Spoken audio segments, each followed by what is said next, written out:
À trop s'enfoncer la tête dans le sable, la nature nous file entre les doigts. Bonjour. 700 grammes pour une bouteille en verre, 200 tonnes pour une maison, 30 000 tonnes par kilomètre d'autoroute, 12 millions de tonnes pour une centrale nucléaire. Le sable est le petit minerai sur lequel repose la grandeur du monde moderne. Après l'eau, c'est la deuxième ressource la plus exploitée au monde. 40 à 50 milliards de tonnes sont extraites chaque année pour la verrerie, l'électronique, l'énergie, mais surtout la construction. À elle seule, elle emprisonne plus de la moitié des grains pelletés en béton, ciment et autres mortiers. Quand le bâtiment va, tout va. Et la croissance, ça fait tourner les bétonnières. De 4 à 8 tonnes par habitant et par an en Occident, la consommation de sable et agrégats double dans les pays en forte croissance. À elle seule, la Chine et l'Inde coulent les 2/3 de la production mondiale de ciment. Mais pas de panique, du sable. On en a plein les déserts, non ? Pas sûr. En 2010, la ville de Dubaï, aux Émirats Arabes Unis, inaugure la plus haute tour du monde. Le Burj Khalifa, flèche de 330 000 mètres cubes de béton, culminant à 828 mètres au-dessus des dunes. Et pas un grain tiré du désert. Trop lisse. On leur a préféré du sable importé d'Australie à plus de 7000 km de là. La proie préférée du BTP, ce sont les grains rugueux façonnés par les eaux. Arrachés aux montagnes et au lit des rivières, ils voyagent en pente douce plusieurs centaines d'années avant d'atteindre les côtes. 90% du sable de mer a pris ce chemin des écoliers. Au bout de la route, il se serre sur les plages pour encaisser les marées et protéger les rives et se détend en profondeur pour offrir un refuge aux animaux marins. Mais au fil de cette longue randonnée, les pièges se multiplient. Dans les cours d'eau pour commencer. À eux seuls, les barrages retiendraient un quart des réserves mondiales derrière leur façade en béton. Vidés de leur contenu minéral, les fleuves se font voraces et rongent en aval les rives qui les longent. Entre 2003 et 2012, au Vietnam, 50% des 600 km du delta du Mékong ont été gagnés par l'érosion. Nécrosées, les terres arables s'affaissent, les nappes phréatiques sont contaminées par l'eau de mer et les populations fuient leurs habitats exsangues. Pour réduire ces nuisances, la plupart des pays ont interdit l'extraction de sable des plages et cours d'eau. Mais difficile de garder un œil sur chaque dune et chaque méandre. Résultat, les trafiquants s'en mettent plein les bêtes. En Italie, ce sont les grandes organisations mafieuses qui organisent cette mise à sac du sable. La mafia napolitaine, la Camorra et sa cousine de Calabre, la 'Ndrangheta, dépouillent mines, lacs et rivières, derrière l'épais paravent de 13 officiels permis de construire. En Inde, les Sand Mafia exploiteraient 8000 sites illégaux avec la complicité des autorités corrompues. Pourquoi se priver quand la demande est là ? Et si les gratte-ciel ne vous impressionnent pas, que diriez-vous de redessiner la carte du monde ? Dites bonjour aux polders, ces territoires artificiels pimpés au granulé. Pour étendre son emprise sur la mer de Chine du Sud, Pékin utilise une drague surpuissante. Le bateau Tianjin siphonne le plancher océanique, coraux et animaux compris, pour le recracher ailleurs, broyé au rythme de 4500 mètres cubes à l'heure. Grâce à ce sani-broyeur de vie marine, Pékin a construit les 7 îles artificielles et même revendiqué une partie de l'archipel de Spratly. De quoi faire une jolie carte postale. Même si ailleurs, le paysage s'effondre. 75 à 90% des plages reculeraient, anémiées par les prélèvements dans les cours d'eau et piégées par nos constructions côtières. Quand elles ne sont pas tout bonnement dépouillées. Au Maroc, par exemple, les entrepreneurs se fournissent directement sur les plages. Sur la côte nord, à Asila, des résidences touristiques menacent désormais de s'effondrer du fait de l'érosion provoquée par l'extraction de leurs propres matériaux de construction. Pour qui a les moyens, le maquillage existe. Pour satisfaire les vacanciers accros au grain, les communes de bord de mer s'adonnent au beach nourishment. Faute d'un cycle naturel, passons aux livraisons artificielles. Après avoir étranglé le Var qui apportait son gravier à la Méditerranée en bétonnant son delta, la ville de Nice a ainsi sauvé sa plage en la recouvrant de matériaux puisés dans l'arrière-pays. Entre 1976 et 2005, 558 000 mètres cubes de gravier ont ainsi été semés sur les 4,5 km de la baie des Anges. Une belle plage morte, figée, comme un mauvais lifting à renouveler chaque année. Léger et malléable, le sable s'est plié aux rêves humains de grandeur figée. En brisant un cycle nécessaire aux vivants par nos désirs d'éternité froide et de croissance infinie, nous avons creusé un gouffre auquel nous faisons face, celui d'une nature que nous vidons en croyant pouvoir nous extraire de ses rythmes nécessaires.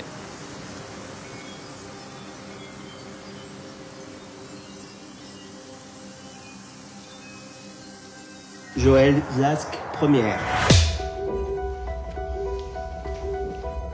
Alors, je suis Joël Zask, philosophe, et j'enseigne à l'université d'Aix-Marseille dans un département de philosophie. À partir du moment où on parle d'écologie et d'équilibre planétaire, il faut toujours rentrer dans le détail. Et ça, c'est un peu aussi la leçon du sable, comme la leçon de la forêt, la leçon du méga-feu. La dichotomie homme-nature fait qu'on met dans la nature toutes sortes de choses qui sont en réalité disproportionnées entre elles et extrêmement différentes. La notion de nature, en opposition à l'homme, dans le cadre de ces dualismes, elle est très abstraite. En fait, c'est un concept assez vide, c'est une idée très générale. Il y a dans ces idées très générales peut-être quelque chose de très politique au sens où c'est un accompagnement du pouvoir et de la prise de pouvoir, mais il y a aussi quelque chose, bien sûr, qui empêche, qui invisibilise, qui crée de la cécité. L'accaparement est rendu possible par l'idée générale, si vous voulez. Et cet accaparement, il commence très tôt. On sait que l'accaparement des terres est quelque chose qui est ancien, mais aujourd'hui, on est dans un processus d'accélération de l'accaparement des terres arables. On est dans un processus d'accaparement des ressources naturelles. Bientôt, peut-être que... Enfin, là, on sait que l'eau potable va devenir un énorme problème, le sable, etc. Mais donc, il y a des gens qui volent du sable, il y a des gens qui s'accaparent du sable, il y a des gens qui achètent des carrières de sable, des rivières, des lits de rivières, etc. Donc, voilà, jusqu'où va l'accaparement quand les ressources viennent à manquer. Et là encore, les idées très générales masquent ces processus, nous les rendent absolument invisibles. On voit pas qu'il y a des gens qui sont en train de mettre la main sur les ressources en eau potable aujourd'hui. Mais il y en a. Je veux dire, et je crois qu'il faut se réveiller très vite parce que l'eau va venir à manquer, véritablement.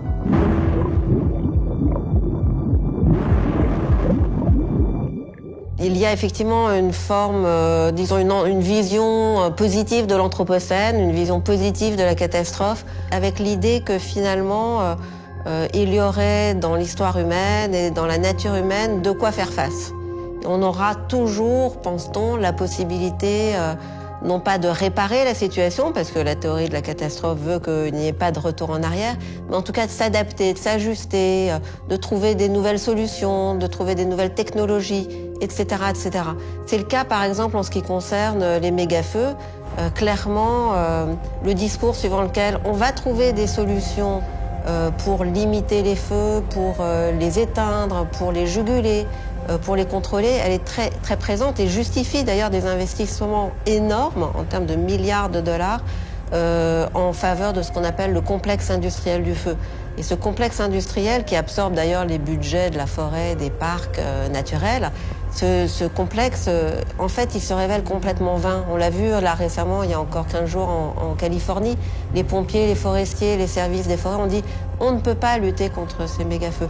Donc il y a vraiment un problème, effectivement, une espèce de foi dans le progrès, une foi dans les ressources, finalement, du génie humain, qui, là, je pense, trouve véritablement une limite. Il y a un autre élément, à mon avis, qui justifie la vulgate suivant laquelle les choses ne seraient pas si graves et qu'il y aura des solutions, c'est que c'est un discours qui enfume le cerveau des gens. C'est-à-dire que tant qu'on dit ça, eh bien, je dirais que les plus riches, les plus puissants, ceux qui ont la possibilité d'acheter des îles, des rivières, des lacs, des montagnes, des plages, etc., eux, ils s'en mettent plein les poches. Je veux dire qu'ils font.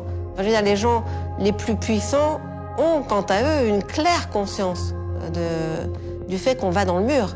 Et dans une certaine mesure, on pourrait se dire, est-ce que ce discours relativement positif n'est pas justement darwinien, c'est-à-dire que les plus aptes, c'est-à-dire ceux qui ont aujourd'hui les moyens de se payer d'une certaine façon des conditions, en tout cas momentanées de sauvegarde, vont en profiter. Et donc ce seront eux les plus aptes et que les autres vont disparaître, tout simplement. Et je crois qu'il y a vraiment aussi une question comme ça qui doit être posée.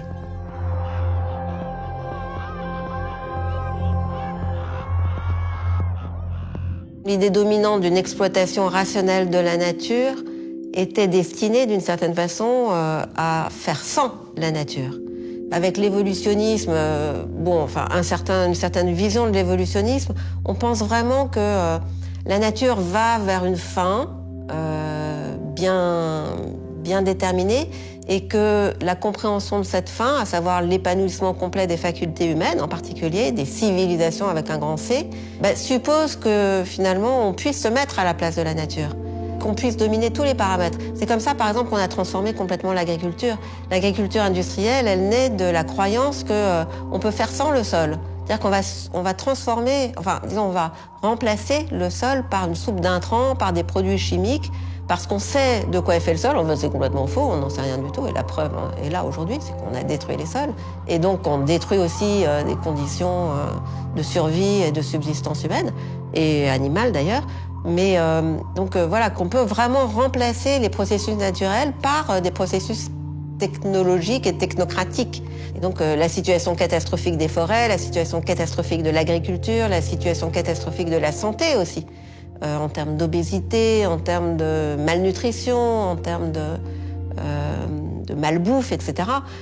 Cette catastrophe-là est la réponse ou la réaction, en quelque sorte, à à ce programme, en quelque sorte, de domination de la nature et de substitution, en fait, à la nature ou au processus naturel de pratiques purement humaines.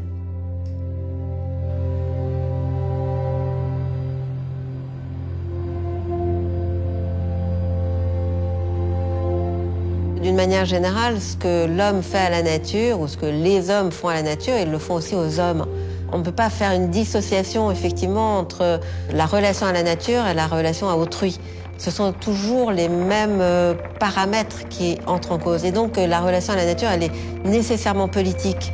Elle est politique parce qu'elle génère, elle justifie un certain nombre de pratiques interhumaines. Dans le cas de l'agriculture industrielle, il en va exactement de même. C'est-à-dire que ce qu'on fait à la nature, par exemple les enclosures, se traduisent par une enclosure des modes de vie, par une enclosure des villages, par une expropriation. C'est-à-dire qu'il y a toujours c'est plus qu'une analogie, c'est une relation de cause à effet entre les traitements infligés à la nature et les traitements infligés aux hommes. Donc je crois qu'effectivement la question de la relation à la nature, elle est toujours très politique.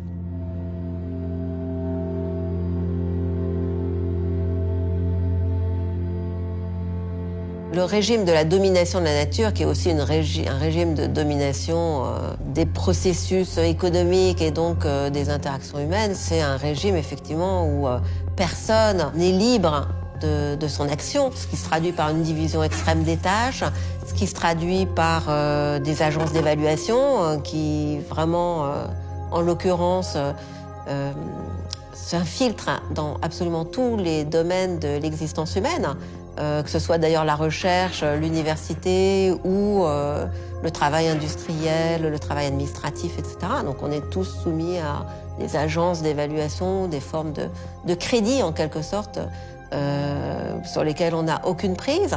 Donc les maîtres sont très impersonnels d'une certaine façon, de plus en plus impersonnels, mais sont des maîtres extrêmement puissants qui d'ailleurs aussi peuvent diriger jusqu'à la vie des États et des gouvernements.